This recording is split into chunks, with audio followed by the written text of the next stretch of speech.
Hey, how's it going, everybody? This is Bruddah Ron here, and today I'm going to be sharing with you my recent trip to Yosemite National Park, where I went all the way to the top of Half Dome, and I even climbed all the way to the very top. And I did this with minimal planning and also no climbing experience. And I'm going to be sharing with you 5 tips on how you can better prepare so that you can save you research on doing the whole thing. Before I show you a quick video on what to expect from the Half Dome hike slash climb, let me tell you about 3 things about myself. The first thing is that I don't necessarily like reserving and making plans far in advance. Although I think it's generally good to do this, I do enough planning in my work and my personal life. So if I want to just do maybe a sudden trip, I think I planned it like a week, 2 weeks out to book my flight. I can do it. And it just requires some resourcefulness and flexibility. The second thing about me is that I've only been to one other national park. That was Hawaii Volcano National Parks in September 2023. And I went to Yosemite in October 2023. And the last thing about myself is that when it comes to planning a great trip, the most important thing is to have one highlight. If you have one highlight, one thing that really will make this trip worth it, all the struggles, all the frustration, all the work, the sweat, all of that, the getting lost, it will be worth it. All right, without further ado, here is what to expect from the Half Dome hike.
First church is the hardest, I think.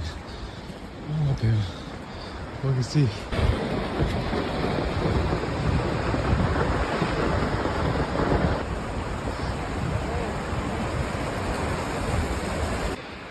Look at this waterfall.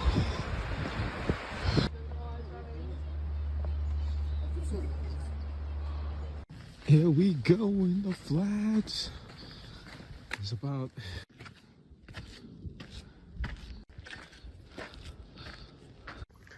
ooh, 9:45.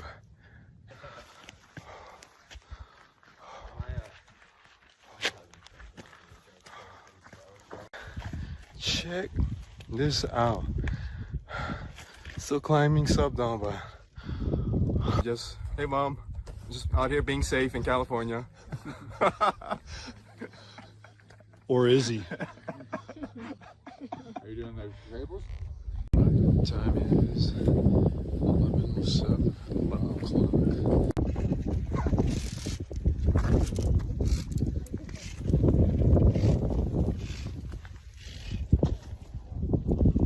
It's 12:20. Reached the top of Half Dome.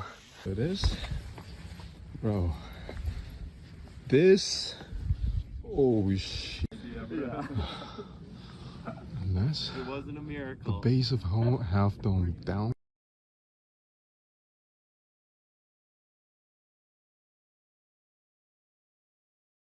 Literally, I was just on that ledge sitting.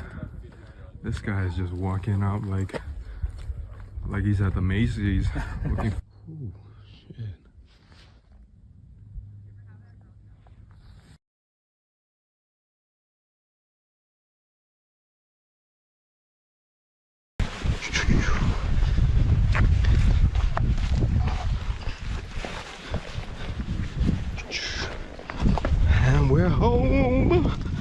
shit. I would highly recommend that you do both. It's actually easy on the knees and great.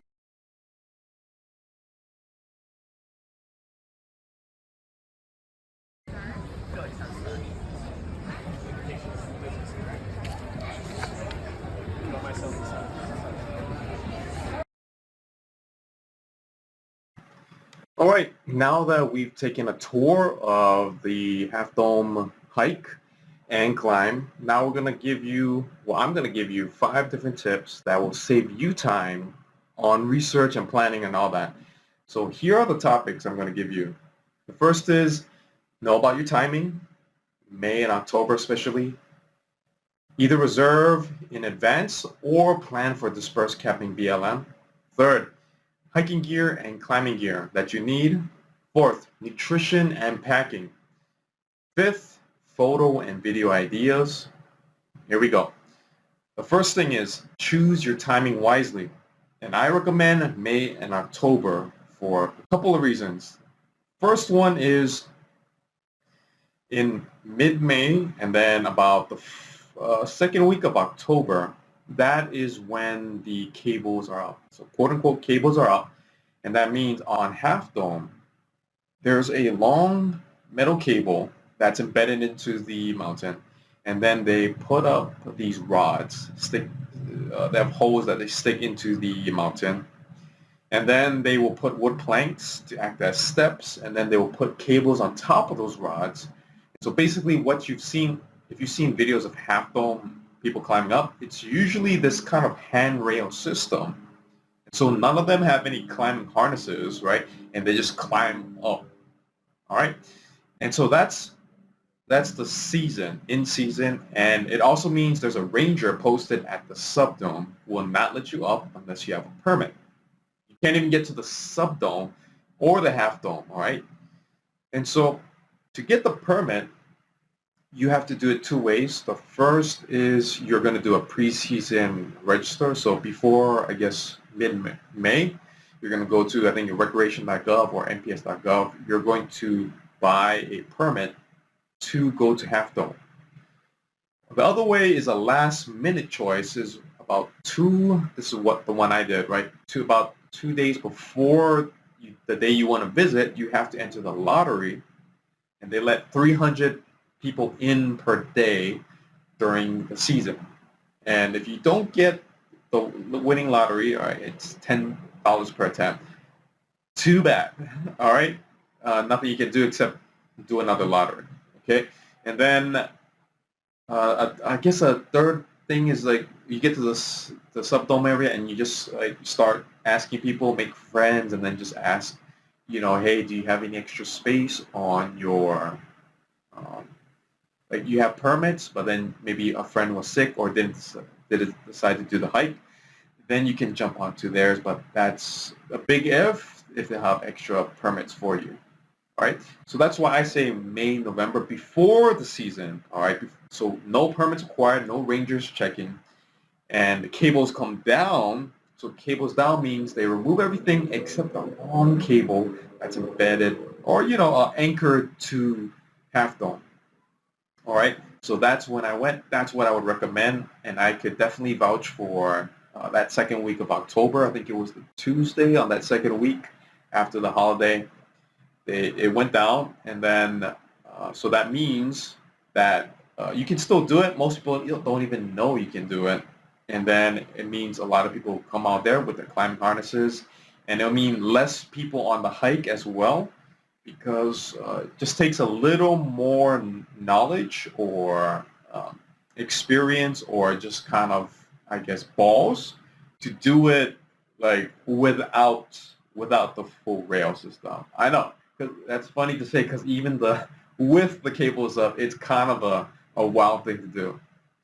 Okay, so that's what I would recommend. Again, you don't have to deal with the permits and all that. It's just show up, you do it.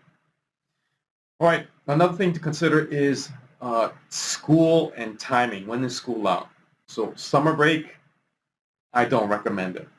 Three-day holiday, long weekends, 4-day long weekends, spring break, I don't recommend it, because all those family people.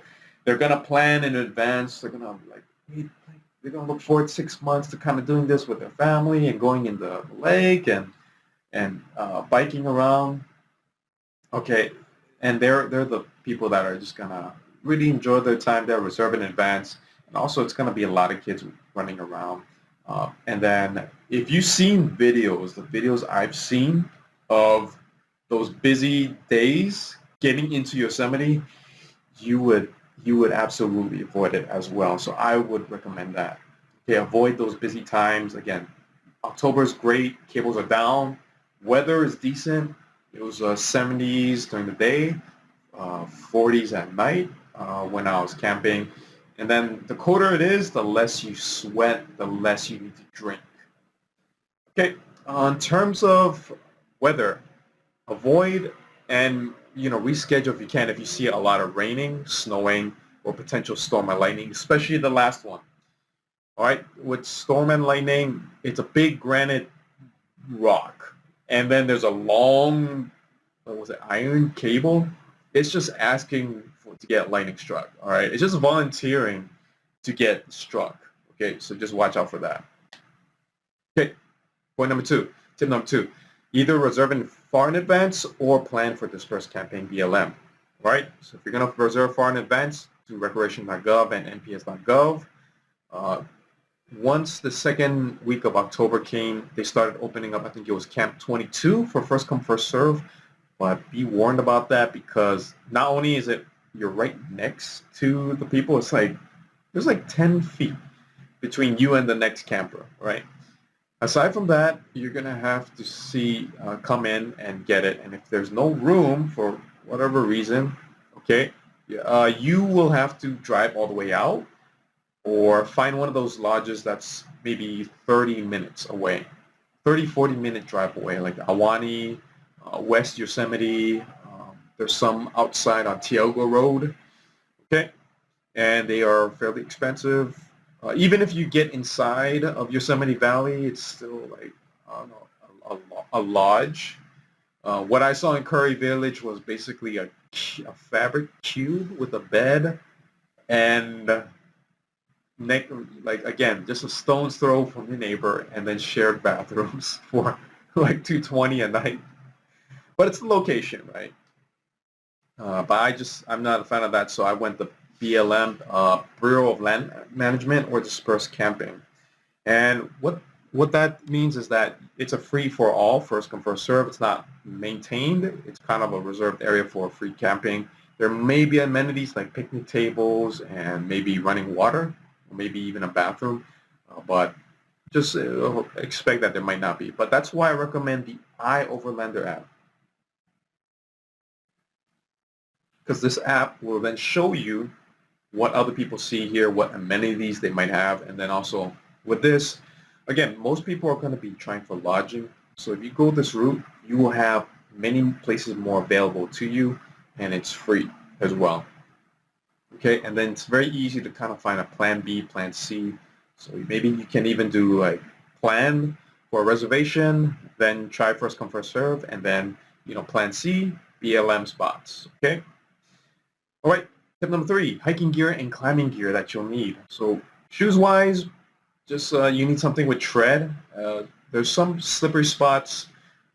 The tread outside the cleats will not help that much. It's like loose rock on, like, I guess, granite. But the shoes, just get ones that are fine. I had some trail runners, and they suit me just fine. Even climbing up, I didn't have any slippage or anything.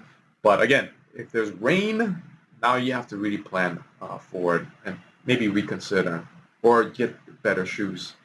Okay, and then I'll recommend hiking poles for the hike itself. So the hiking poles will just give you not only additional leverage, but like basic 3 points or 4 points of stability. But it also save those knees on the way down. My knees were fine going up, but it's coming down that you start to ache. Shoulders were aching because of that backpack, okay? You have to think, I spent about 12 hours on this whole thing. Your body's going to be sore. So save those knees, okay? All right. So you will also need a climbing harness. I'm going to show you mine that I picked up at REI. I mentioned that I had no climbing experience. That does not mean I didn't do research. I didn't do homework. So I got this climbing harness. It's basically like a garter, I guess, like a mountaineer garter. It goes around your waist and your legs, your thighs.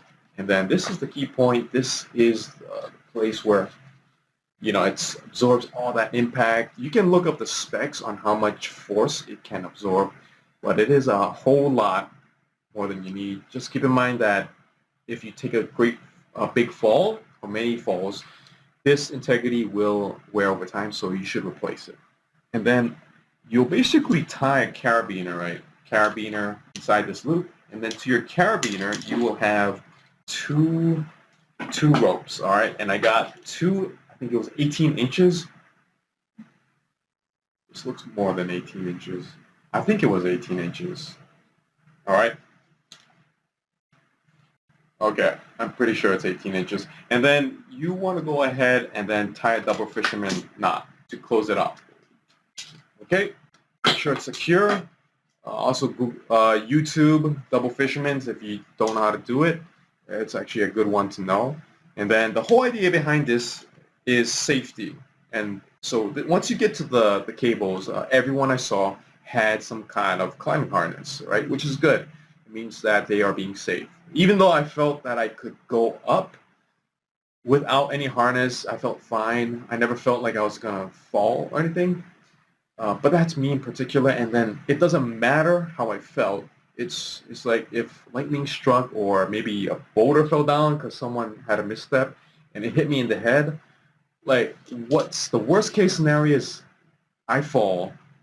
It's very steep. I tumble. I'm going off the mountain. More likely scenario, I fall. I crash into the person behind me. Creates a domino effect. Everyone's pissed at me, and someone might get hurt. Okay, so I say anytime you're trying to do something dangerous, you have to be as prepared for safety, with safety, okay?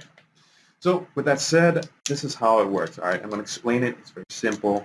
The whole idea is that there's a long cable, right? The cables are down. So you're going to go ahead and basically take your loop, and you're going to tie your knot, Prusik or Klemheist. I like Klemheist because it makes more sense for me. And also, YouTube it and make sure you practice. Do your homework, practice on like a lamp post or something, or maybe some kind of swing outside, okay? And you want to practice it. All right, and the whole idea is that you, like my Klemheist knot, for example, actually did that, but the whole idea is that you would then tie this loop, this is just an example, to the carabiner. And so if you fall, it's going to tug on this and it will tighten the knot against the cable. And then that's where your safety comes in. In fact, it will tighten just like after falling back 1 foot. In fact, when there was a traffic jam on the cables, I literally could just lean back and then the cable, like just leaning back, it would tighten up and then I could just relax, okay? So that's where you want it to be, not too tight, not too loose. And the whole idea is you will have those two knots on the cable. They're about 5 notches from top to bottom, and you will be moving your loops or your knots over at each notch, anchor point, let's call them. And then, so the whole idea behind having two is that you will always be connected no matter what. So when you reach at the bottom or the next segment, right, the anchor point, you will unclip one and then retie the knot to the next section. And then after you have that tied on, you unclip your other knot and you tie it to the next section, all right? And then you keep doing that about 5 times, right? And so you're always clipped in and you're always going to have that safety net. But make sure you practice because you don't want to be messing up while you're on there. Everybody's behind you. There's actually a group of people that I think they had issues with their knots and they slowed us up by probably 20 minutes. Just we're waiting around doing nothing. All right. So practice this at home. Make sure you're comfortable with it. You understand it. You can untangle it. You can tell it A nice knot, not too loose, not too tight. Okay, so that's your climbing harness. You can get it for REI. I think total my things cost me about $75. All right. And then I will also add a reference to a great video for safety. This guy is great. It's the one I watched before, and he explained it to you wonderfully. I think he might have been an engineer, how he kind of breaks everything down. All right. And then lastly, I don't recommend dual carabiners. By this I mean you'll see some people with the same concept, but instead of a knot, they'll have carabiners that tie to the cable. And the problem there is that if you fall, you will get caught, but the notch, the anchor points will catch you, right? So you could just fall tremendously, and then you fall the length of this whole rope, and then that'll just give you huge whiplash, right? The boom! And then you could get hurt that way as well.